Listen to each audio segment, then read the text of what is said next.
জামানের দরবারে গিয়ে মুজাদ্দিদ জামানের ওসিলায় আল্লাহর কাছে চাইবো, আল্লাহ আমার মুজাদ্দিদ জামানের ওসিলায় আমার সংসারে শান্তি দেন। আল্লাহ খাওয়াজা মুঈনুদ্দিন চিশতি আজমিরি রাহমাতুল্লাহ আলাইহি, বাহাউদ্দিন নকশবন্দি রাহমাতুল্লাহ আলাইহি, নিজামউদ্দিন আউলিয়া রাহমাতুল্লাহ আলাইহি, কুতুবউদ্দিন কাকি রাহমাতুল্লাহ আলাইহি, পাঁচ হুজুর কেবলা তাদের ওসিলা দিয়ে দোয়া চাইছি। আল্লাহ আমার স্ত্রীকে সুস্থ করে দিন, আল্লাহ আমার বাচ্চাটাকে সুস্থ দিন, আল্লাহ আমার চাষে বরকত দিন, আল্লাহ আমার কাজ কারবারে বরকত দিন, আল্লাহ আমার হায়াত কিসমতকে দারাজ করুন। ডাইরেক্ট চাওয়া যাবে না, আল্লাহর কাছে ছাড়া কোন শক্তির কাছে চাওয়া যাবে না। আমরা আল্লাহর কাছে ছাড়া কারো কাছে মাথা নিচু করি না, কারো কাছে সাহায্য চাই না। কি বলি নামাজে দাঁড়িয়ে, ইয়াকা না'বুদু ওয়া ইয়াকা নাস্তাঈন। আল্লাহ আমরা একমাত্র আপনার ইবাদত করি, আপনার কাছেই আমরা সাহায্য চাই। জোরে বলুন সুবহানাল্লাহ। এর উল্টো হলেই কিন্তু ঈমানের খাতরা হয়ে যাবে। খাজা হুজুরের দরবারে অনেকে দেখবেন মাথা ঠুকছে, চাইছে ডাইরেক্ট, দে দে খাজাকে নাম পে দে দে, ডাইরেক্ট মানে খাজার নামে দিয়ে দাও। আরে খাজাকে কে দিয়েছে? খাজার খাজা কে দিয়েছে? আল্লাহ দিয়েছেন খাজা হুজুরকে। খাজা হুজুরের ওসিলা দিয়ে আমরা চাইবো। মুজাদ্দিদ জামানকে কে দিয়েছে? আল্লাহ। মুজাদ্দিদ জামানের ওসিলা দিয়ে আল্লাহর কাছে চাইবো। মুজাদ্দিদ জামান সারা জীবন কার কাছে চেয়েছেন? আল্লাহর কাছে। ফতেহ আলী ওয়াইসি রাহমাতুল্লাহ আলাইহি হুজুরের পীর, তিনি কার কাছে চেয়েছেন? আল্লাহর কাছে। মুজাদ্দিদ জামানের পাঁচ কলিজার টুকরা কার কাছে চেয়েছে? মানুষের কাছে না, আল্লাহর কাছে। তাদের আলা আওলাদ আমার মামারা, মুরব্বি মামারা যারা দুনিয়া থেকে চলে গেলেন, তারা কার কাছে চেয়েছে? সব আল্লাহর কাছে। আপনারা সবাই চাইবেন, আপনাদের ছেলেরাও চাইবে, আমরাও চাইবো। কেন? আমাদের বাপ দাদা 14 পুরুষ মাশায়েখ সবাই আল্লাহর কাছে চেয়েছে, আর আল্লাহ এইভাবেই চাইতে বলেছে। জোরে বলুন সুবহানাল্লাহ। আল্লাহ পাক কোরআনে বলছেন আমি সব পরীক্ষা নেব। বলে না বলে ওয়ান্নাকুম বিশাইইম মিনাল খাউফ, ভয় দিয়ে, ওয়াল জুই, ক্ষুধার জোরে কি মুখের খাবার কেড়ে নেব, ওয়া নাকসিম মিনাল আমওয়াল, মাল সম্পত্তির ক্ষতি করে দিয়ে পরীক্ষা নেব। এটা আমার কোন ভাইয়ের চুরি হয়ে গেল, মালটার ক্ষতি হয়ে গেল, আল্লাহ কিন্তু পরীক্ষা নিচ্ছে। এটা যার যদি ইমানদার মুমিন মুসলমানের জিনিস হয়, আল্লাহ তার ইমানের পরীক্ষা নিচ্ছে। কিভাবে চুরি হলো, কেন চুরি হলো, পরের কথা। হুকুম আমার আল্লাহ। আপনার পরীক্ষা চালু হয়েছে, আপনার রোডের গায়ে দোকান আছে, দোকানে চুরি ডাকাতি হয়ে গেল, মালের ক্ষতি হয়ে গেল। কে নিল? চোর নিয়েছে। কে চুরি করলো? হ্যাঁ চোর নিয়েছে, কিন্তু এর পিছনে রাজ আমার আল্লাহ। আল্লাহ আপনার ঈমান পরীক্ষা করছে। ওই দোকান থেকে আপনি 20 বছর আপনার কোনোদিন হাত পাততে হয়নি, ওই দোকান চুরি হয়ে গেছে, আল্লাহ আপনাকে ভিখারি বানিয়ে দিয়েছে, রাস্তা থেকে নামিয়ে দিয়েছে। দোকান থেকে নামিয়ে রাস্তায় নামিয়ে দিয়েছে, আপনি হাত পাচ্ছেন, তখন শুকরিয়া আদায় করেছেন, এখন করেন কিনা আল্লাহ দেখছে। তখন আপনার 4টে গাড়ি ছিল, 40 বিঘে সবজি ব্যবসা করেছেন, তখন আপনি খুব নামাজ পড়েছেন, ইবাদত করেছেন। এখন আপনার চাষ নেই, দোকান নেই, আল্লাহ আপনার ঈমানের ওজন দেখছে, দেখি বান্দা আমাকে মনে রেখেছে না ভুলে গেছে। ও সবজি ব্যবসা, কাজ কারবার, দোকান বন্ধ করে দিয়েছে, আমি আল্লাহ দেখি আমাকে মনে রেখেছে না ভুলে গেছে। এটা আপনার আমার পরীক্ষা। 4 নম্বর ওয়াল আনফুসি ওয়াস সামারাত, নফসের ক্ষতি করে আল্লাহ পরীক্ষা নেবেন। ওয়াস সামারাত, ফলের ক্ষতি করে পরীক্ষা নেবেন। বাচ্চার মওত হয়ে যাবে, নফসের ক্ষতি হয়ে গেল, বাচ্চার মওত হলো, আমার আল্লাহ পাক আপনার ঈমানের পরীক্ষা নিচ্ছেন। কতটা আপনার ঈমান, কতটা মুহাব্বত, ভালোবাসা, কতটা আপনি আল্লাহকে ভালোবাসেন। আপনার যদি সবরে জামিল ইখতিয়ার করেন, আপনি যদি ধৈর্য ধরেন, আল্লাহ খুশি, কায়নাত খুশি, রাসূল খুশি, তবেই আপনার আমার নাজাত। অনেকে দেখবেন লাশের গায়ে এসে কাঁদতে কাঁদতে বলে নাউজুবিল্লাহ মিন জালিক, আমার গ্রামে আল্লাহ কি আর একটা বাচ্চাকে দেখতে পাইনি, আমার ছেলেটারই মওত হলো। নাউজুবিল্লাহ, বলুন নাউজুবিল্লাহ মিন জালিক। বলা যাবে মানে আল্লাহ কি চোখে দেখতে পাই না? অনেকে আবেগে দুঃখে যন্ত্রণায় বলে ফেলে, খবরদার বলা যাবে না। আপনার বাচ্চা মারা গেছে, আপনি সুবহানাল্লাহ বলুন, আপনি খুশি হন। কেন? আমার আল্লাহ রাজি, খুশি, তাই আমার বাচ্চার মওত। বুকটা আপনার ফেটে যাবে, চোখ দিয়ে পানি গড়িয়ে যাবে, কিন্তু মুখে তালা চাবি মারা থাকবে, আপনি সবর করবেন এবং আল্লাহর এই হুকুমে আপনি সবর করে মেনে নেবেন। এটাই আপনি খোদার পক্ষ থেকে পরীক্ষায় সাকসেস পেয়েছেন। আল্লাহ খুশি হবে, আল্লাহ আবার আপনাকে আওলাদ দেবে, আল্লাহ আপনাকে 4টে জায়গায় 6টা দোকানের মালিক বানিয়ে দেবে, 4 বিঘে ফসল এত দেবে আপনি নিজেই হিসাব করে মিলাতে পারবেন না জমিতে এত ফসল কেমন করে হয়। আগে 6 বস্তা আলু হয়েছে, দেখছেন 22 বস্তা আলু হচ্ছে, কি করে হলো? কোথাকে আলুর চারাটা কোথা পাঞ্জাবের বলা হয়, আমারও তো পাঞ্জাব থেকে আসছে, আমার আলুর চারাতে 6 বস্তা, তোর 12 বস্তা, কি ব্যাপার? মানে আমি জানি না ভাই, তুই স্পেশাল কোন সার দিয়েছিস না একই সার হয়তো, নাকি একই জমি একই ধান সব একই, একজনের 10 বস্তা আর একজনের 15 বস্তা, কি করে হলো? সব ক্যালকুলেশন হচ্ছে উপর থেকে, আল্লাহ জানে। 5 নম্বরে আল্লাহ বললেন ওয়াসসামারাত, ফলের ক্ষতি হয়ে গেল, পচে গেল ফল, নষ্ট হয়ে গেল, চুরি হয়ে গেল। মূল কথা হচ্ছে ওটা নষ্ট করে আল্লাহ আপনাকে পরীক্ষা করছে,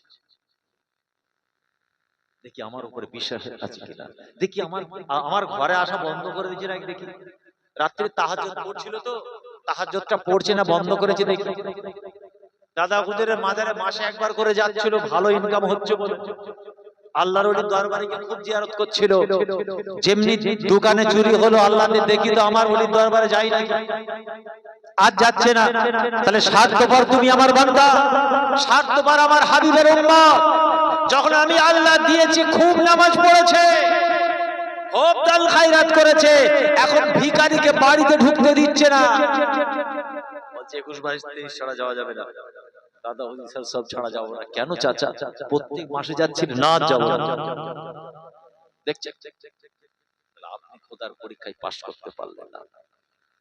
ইন্নাল্লাহা মা'আস সাবিরিন, আমার আল্লাহ কোরআনে জানালেন নিশ্চয় আমি আল্লাহ ধৈর্যধারীদের সঙ্গে আছি, যারা সবর করে। ইযা আসাবাতুকুম মুসিবা ক্বালু ইন্না লিল্লাহি ওয়া ইন্না ইলাইহি রাজিউন, আমার ইমানদার বান্দা বান্দী যারা হবে, তাদের সামনে যখন কোনো বিপদ আসবে, সমস্যা আসবে, তারা আল্লাহ ছেড়ে দেবে না, আল্লাহ ছাড়া কারো কাছে বাঁচার জন্য তার সাহায্য নেবে না। তারা কি করবে? ইন্না লিল্লাহি ওয়া ইন্না ইলাইহি রাজিউন পড়বে, অন্য কোনো মানুষের সাহায্য নেবে না, সর্বপ্রথম নিজের প্রভু আল্লাহর কাছে জানিয়ে দেবে। তারা সবরে জামিলে করেছে, আর আমি আল্লাহ তাদের সঙ্গে আছি, কাদের সঙ্গে? যারা যত মুসিবত আসুক না কেন সবরে জামিল ইখতিয়ার করে, আমি আল্লাহ আমার উপরে ভরসা করে। বিপদ পড়েছে বলে ও হুজুর আমার ছেলেটাকে বাঁচাও এমন বলবে না, সর্বপ্রথম জুবান থেকে বার হবে আল্লাহ আপনি হেফাজত করুন, এই মুসিবতের জন্য আপনার কাছে সাহায্য চাই। আমার আল্লাহ বড়ই খুশি হয়ে যায়।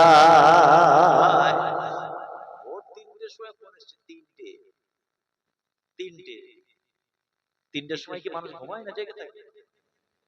আমাদের ভাবে সবচেয়ে সারা রাতিরা মানে মেশিন সারা রাতও জাগে, হয় এরকম ফিরতে অনেক সময় দেরি হয়ে যায়। 3টের সময় ফোন করে কি খবর দিচ্ছে, হুজুর বিপদে পড়ে গেছে। কোন পীরের আওলাদের কাছে ফোন যাচ্ছে, কোন গ্রামের ইমাম হাফেজের কাছে ফোন যাচ্ছে, কি হয়েছে?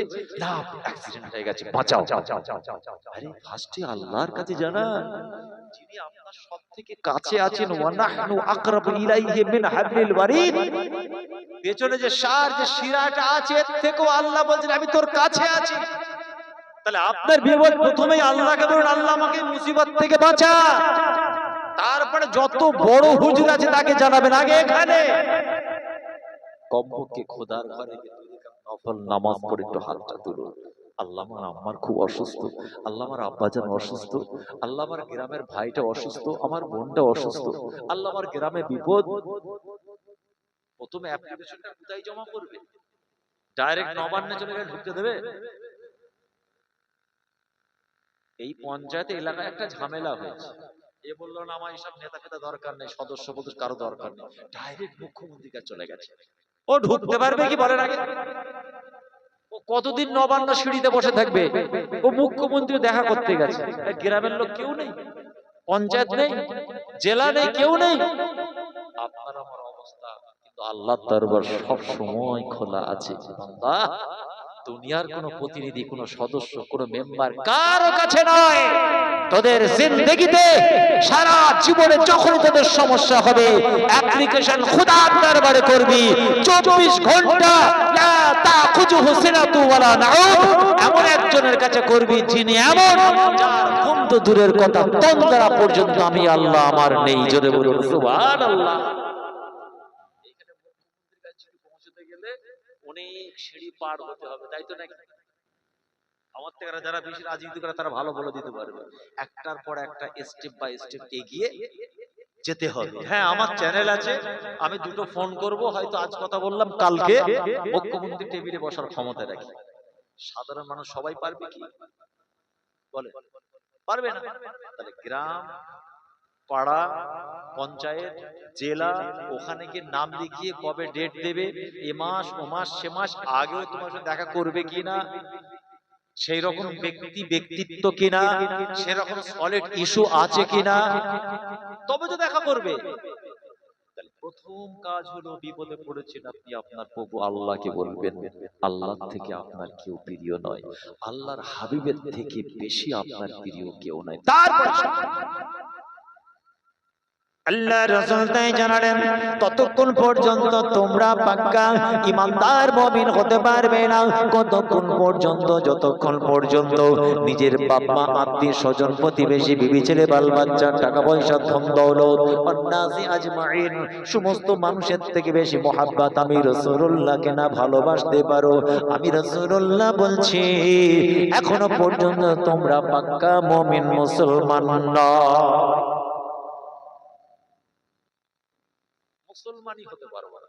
কে বলছেন? আল্লাহর নবী বলছেন।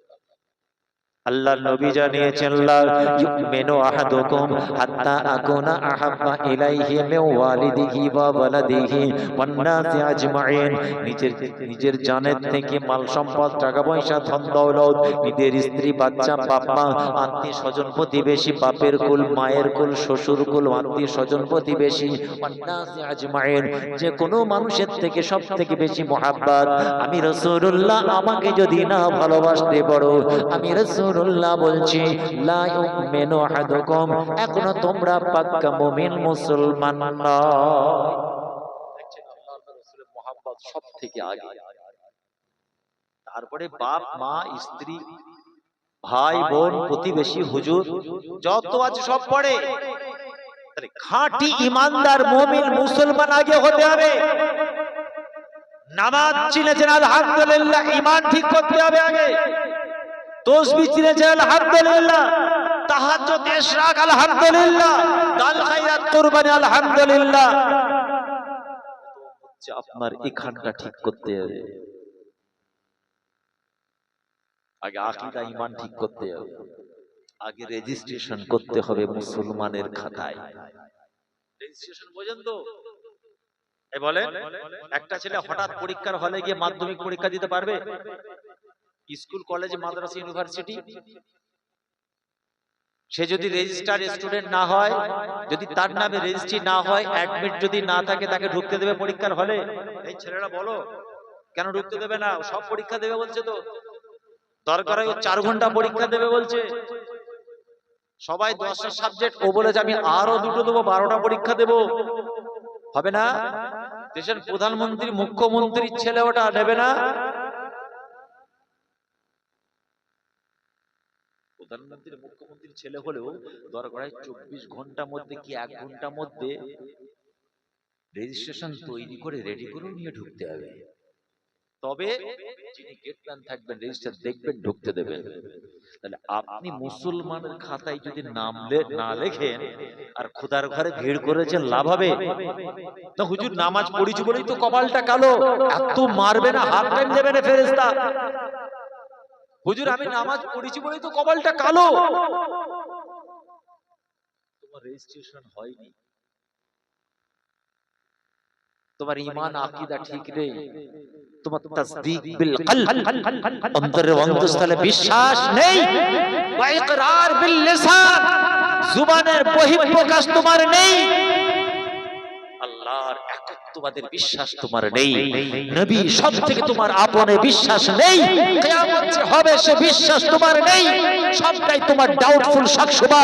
তার মানে ইসলামের 5টা খুঁটির একটা খুঁটি তোমার ভাঙা। 5টা খুঁটি তো নাকি স্ট্যান্ডটা 3টে খুঁটির উপর দাঁড়িয়ে আছে, এটা যেমন 4টে খুঁটির উপরে, আর আমাদের ইসলাম দিন শরিয়ত দাঁড়িয়ে আছে 5টা খুঁটিতে। তো ঈমান, আকীদা, কালমা মূল একটা, তাই তো? 2 নম্বর নামাজ, 3 নম্বর রোজা, আর দুটো কি বলেন বলেন বলেন? বলে হুজুর সারাদিন স্কুলে বসে এখানেও ক্লাস করে, আর এটাও তো ক্লাস রে বাবা, এটাও তো নাকি? এটা তো সেই ক্লাসের অংশ যেখানে উস্তুলে হানতালা শুকনো খেজুর গাছে খুঁটিতে আল্লাহ রাসূল চেহারা মুবারকটা টেক লাগিয়ে দিয়ে বসে তাকরীর করতেন। মদিনার মসজিদ এখনকার মদিনার মসজিদ ছিল না, খেজুর গাছের ডালে ছাউনি দিয়ে মদিনার মসজিদ ছিল।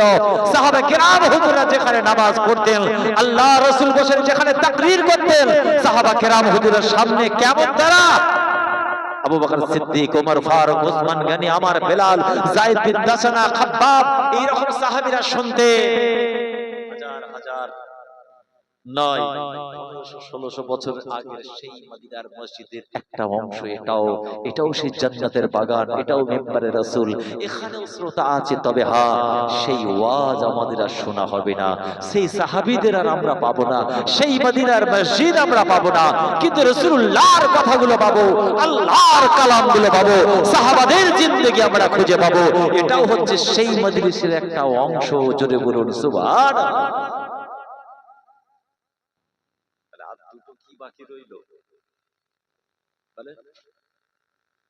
আল্লাহ যাদের ক্ষমতা দিয়েছেন পয়সাওয়ালা, তাদের জন্য এই দুটো। আপনি গরিব অসহায়, আপনার জন্য এই দুটো ফরজ নয়।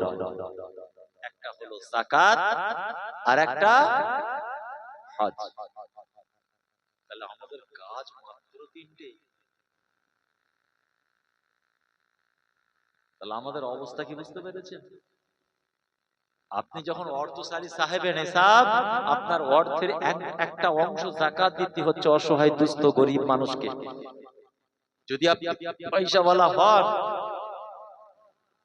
তখন আপনাকে হজ পাকে যেতে হচ্ছে, না হলে দুটো আপনার দায়িত্ব নয়। তাহলে 3টে কাজ: এখানটা ঠিক রাখা, গোশতের টুকরোটা ঠিক রাখা, ঈমান আকীদা মজবুত রাখা, আর নামাজ রোজা। আর কি বাকি রইল? আর একটা কাজ আল্লাহর কোরআন জানিয়ে দিয়েছে, কি কাজ? আয় আমার বান্দা বান্দীরা, নবী তোদের জন্য যেগুলো আদেশ আকারে এনেছে তোরা মেনে নে। তোদের নবী, তোদের রাসূল, তোদের পয়গম্বর যেগুলো আদেশ করেছেন মেনে নে বান্দা। তোদের নবী, তোদের রাসূল, তোদের পয়গম্বর যেগুলো নিষেধ করেছেন ছেড়ে দে। মা আতাকুমুর রাসূলু ফাখুযুহু ওয়া মা নাহাকুম আনহু ফান্তাহু। এ মুসলমান, আল্লাহ হুকুম করেছেন নবীর কথা মানতে হবে, আমাদের কোনো ছাড় না। আল্লাহর কোরআন বলছে এটা কি?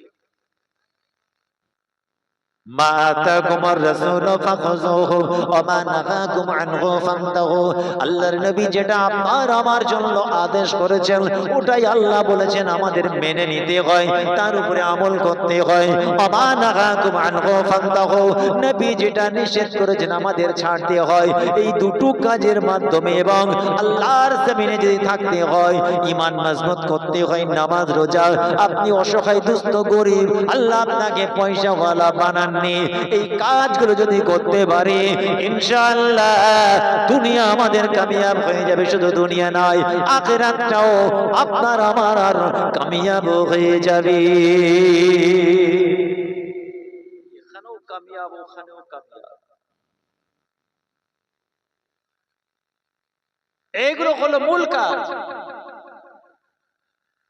এবার নবী বলেছেন, সাহাবী তুমি নিজেকে মুসলমান বলে দাবি করতে পারো না যদি হাতের দ্বারা মানুষ মার খায়, মুখের ভাষায় মানুষ কষ্ট পায়। একজন যে প্রকৃত নামাজি রোজাদার হবে না, সে মুখের ভাষায় বাপ মাকে কষ্ট দেবে, এটা পরিষ্কার। একজন প্রকৃত নামাজি রোজাদার যখন আপনি হয়ে যাবেন, পাক্কা ইমানদার মুমিন মুসলমান, আপনার হাতের দ্বারা আপনার স্ত্রী কিন্তু মার খাবে না, বাপ মাও কষ্ট পাবে না। আর যদি জুব্বা পরে 5 ওয়াক্ত নামাজ করে বাপ মাকে পেটে, তার জন্য স্পেশাল ফেরেশতা আল্লাহ আবার কবরে দিয়েছে। এদের ট্রিটমেন্ট স্পেশাল ফেরেশতাদের দেওয়া হবে। জুব্বা খুলে ফেরেশতা পিটবে, বড় জুব্বা পরে জনগণকে জুব্বা দেখিয়েছো, নামাজি আল্লাহওয়ালা বেড়েছো, স্ত্রীর প্রতি অবিচার করেছো, বাপ মাকে মেরেছো, ইতিমের সম্পত্তি মেরেছো। ইন্না সালাতা তানহা আনিল ফাহশাই ওয়াল মুনকার। এ মুসলমান, আল্লাহর কোরআনে আল্লাহ পরিষ্কার জানিয়েছে, আপনি যখন নামাজের পাবন্দী হয়ে যাবেন, পাঁচ ওয়াক্তের নামাজ পড়বেন, আল্লাহ ওয়ালা মানুষ হয়ে যাবেন, যখন আপনার দ্বারা কোনো গুনাহ খাতা হতে পারে না। কেন না? আপনার নামাজ আপনাকে বাঁচিয়ে দেবে। আপনি নামাজ পড়েন, পাঁচ ওয়াক্তের নামাজ, পরহেজগার মুত্তাকি ব্যক্তি। আপনি যখন ব্যবসার জায়গায় বসবেন, ব্যবসার জায়গার বসে যখন আপনি ওজন করবেন, না না না, সজ্ঞানে স্বইচ্ছায় কোনো কাস্টমারকে ঠকাবেন না। কে রুখে দিল? আপনার নামাজ আপনার দাড়ি পাল্লা রুখে দিয়েছে। কাস্টমারকে ঠকাতে পারছেন না, মানুষের সঙ্গে মিথ্যা বলতে পারছেন না, নিজের বাপ মাকে খারাপ ভাষায় কথা বলতে পারছেন না, নিজের স্বামীর সঙ্গে আমার মা বোনগুলো কিন্তু খারাপ ভাষায় কথা বলতে পারবে না, আমার মা বোনগুলো স্বামীর কথা অমান্য করতে পারবে না। যদি আলেমা হাফেজা আবেদা পর্দা নশী না হয়, যদি নামাজের পাবন্দী হয়, আমার ওই মাটা বোনটা শ্বশুর শাশুড়ির প্রতি অত্যাচার করতে পারে না, নিজের স্বামীর প্রতি অত্যাচার করতে পারে না। শুধু তাই নয়, সজ্ঞানে স্বইচ্ছায় নিজের স্বামীর সঙ্গে প্রতারণা ঠকাতেও পারে না। কোরআন বলছে, আমার দাদুর গল্প নয়। হুজুর আপনি বানিয়ে বানিয়ে বলে চলে গেলেন, কোরআন বলছে নিশ্চয় নামাজ, ইন্না সালাতা তানহা, তানহা মানে বাঁচিয়ে দেবে, প্রোটেকশন দেবে, আনিল ফাহশাই ওয়াল মুনকার, ওয়াহিয়াতি নোংরামি খারাপি বদচরিত্র বদ আখলাক থেকে চলে যাবে। একজন প্রকৃত নামাজি, আমার কোন যুবক জওয়ান ভাই যদি নামাজের মুসাল্লায় দাঁড়িয়ে যায়, ইনশাআল্লাহ ওই নামাজটা যুবক ভাইটাকে বাঁচিয়ে দেবে। ও সিগারেট খাবে না, স্মোকিং করবে না, ও চুরি ডাকাতি করবে না, দাঁড়িয়ে পেচ্ছাপ করবে না, না না না, ও মদের আড্ডায় যাবে না, মদ খাবে না, গাঁজা খাবে না, নোংরা জায়গায় যাবে না। কে বাঁচালো? না না, আল্লাহর নামাজ ওকে বাঁচিয়ে দেবে। কেননা নামাজ নিজেই গ্যারান্টি দিচ্ছে, যদি সত্যিকারের নামাজের মহাব্বত এসে যায়, ইনশাআল্লাহ আমার গ্রামে পাড়া মহল্লার হাজার হাজার যুবক ছেলে আল্লাহর ওলি হয়ে যাবে। আফসোস হচ্ছে আমার ভাইগুলোকে মসজিদেই আনতে পারছে, মসজিদে আনতে পারছে। যখনই সে নামাজের মজা পেয়ে যাবে, ওই ছেলেটার মুখের ভাষা পাল্টে যাবে, ও নিজের মায়ের সঙ্গে কিন্তু খারাপ ভাষায় কথা বলবে, হাত তুলেছে মারবে বলে, কিন্তু হাতটা রুখে যাবে। এই হাত দিয়ে মুজাদ্দিদে জামানের আল আওলাদদের হাতে মুসাফা করেছি, এই হাত দিয়ে আমি তাসবিহ পড়ি, এই হাত দিয়ে আমি ওযু বানাই, এই হাত দিয়ে আমি কত ভালো কাজ করেছি, কোরআন পাক তেলাওয়াত করি। নাহক করে আমি আমার মাকে মারবো, বাপকে মারবো, স্ত্রীকে মারবো, প্রতিবেশীকে মারবো, গরিব চায়ের দোকানদারকে মারবো, তাহলে হাতটা কে বাঁচাবে? বলুন। আল্লাহর কোরআন বলছে নামাজ ওকে রুখে দিয়েছে, রুখে দিয়েছে। আর একটা কমা আতর, একটা দামি আতর, এদিকে আমার দিকে তাকান, ব্যস্ত হচ্ছেন নাকি? একটু ছেড়ে দেবো। একটা অর্ডিনারি আতর, দুর্গন্ধ, খুব একটা আতর নয়, আর একটা দামি আতর, মেশকে আম্বার। এই আতরটাকে আতরের পাশে রেখে দেয়। ধরুন ওটা আতরই না, যে করে জিনিস রেখে দেয়, 6 মাস পরে দেখবেন এটাও খুশবু এক। কোনটা আতর? এটা তো মেশকে আম্বার, এটাও খুশবু হয়ে গেল। এর ছোঁয়ায়, এর খুশবুতে এটাও খুশবু হয়ে গেছে। ভালো করে দেখি, এটাও মেশকে আম্বার তো নয়, না না আমি ভুলে গেছি, এর ভিতরেও মেশকে আম্বার ছিল।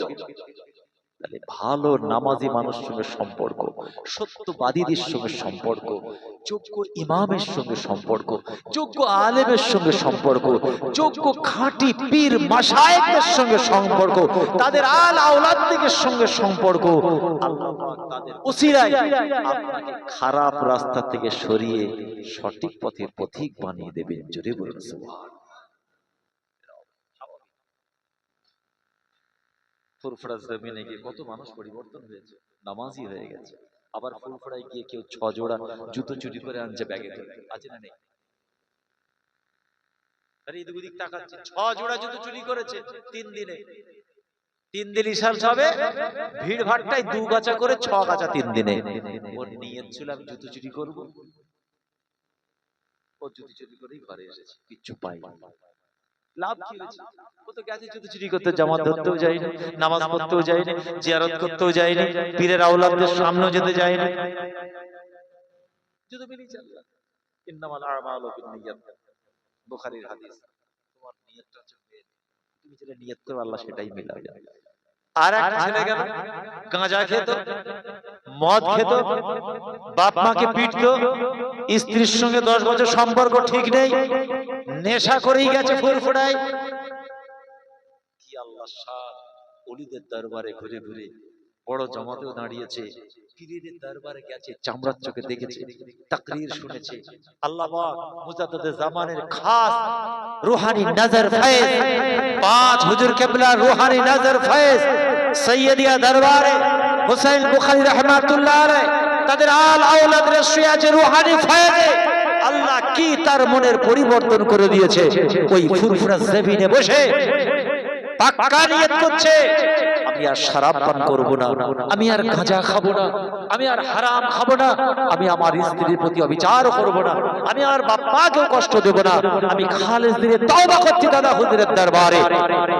বাড়িতে ফিরে এলো, যোগ্য আলেম মুফতি ফাকিদের সঙ্গে মেলামেশা করে আল্লাহ তাকে নামাজি রোজাদার বানিয়ে তাকে হিদায়াত বানিয়ে দিয়েছে। জোরে বলুন না সুবহানাল্লাহ। ইন্নাল্লাহা লা ইয়াহদি কওমাজ জালিমিন। আল্লাহ কোরআনে এক জায়গায় বলছেন, আমি যে সমস্ত কওম জুলুমবাজি করে, বেঈমান মুশরিক কাফের, আমি সবাইকে হিদায়াত দেব না। আর ইন্নাল্লাহা ইয়াহদি মান ইয়াশা, আর এটাও বলছেন আমি যাকে খুশি তাকে হিদায়াত দেব, সবাইকে দেব না। হিদায়াত কে পাবে কে পাবে ওটা আমি আল্লাহ জানি কে, কিন্তু আমরা তো চেষ্টা করে যাব। আলেম ওলামা মুফতি পীর সাহেব পীরজাদা আমাদের চেষ্টা করে যেতেই হবে। আল্লাহ তোমাকে যেন হেদায়েত দিক, বাবা তুমি নামাজটা পড়ো, এটা বলতে হবে তো, না কিনা ছেড়ে দেবো? আল্লাহ হেদায়েত দিক, খারাপটা ছাড়ো, বাপ মাকার মেরো না, সুদ ঘুষ ছাড়ো, লটারির টিকিট ছাড়ো, এগুলো কি বলতে হবে তো নাকি?